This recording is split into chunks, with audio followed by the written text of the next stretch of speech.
On May 17, 2026, at a nuclear power plant in the UAE desert, something happened that the world was not prepared for. 3 drones entered UAE airspace from the western border.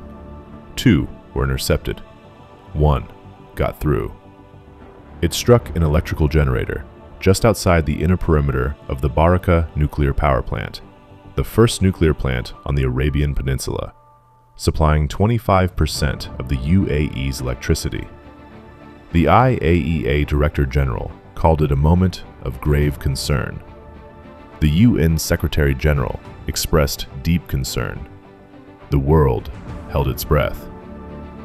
This is the story of the most dangerous 8 minutes in the Middle East in 2026, and what it means for the world's nuclear security forever.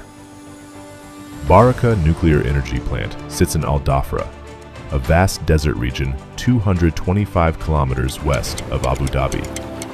It is the first nuclear power station ever built on the Arabian Peninsula. Construction began in 2012.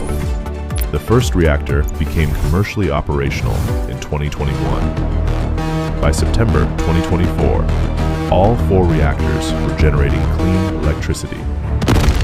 Barakah produces 40 terawatt-hours of electricity every year, powering 25% of the entire UAE. That is equivalent to the entire annual electricity demand of Switzerland. The plant saves 22.4 million tons of carbon emissions every year, the equivalent of taking 4.8 million cars permanently off the road. It powers homes, 2. Proceed hospitals, to the auxiliary building. industries. Control, confirming radiation levels are stable and normal.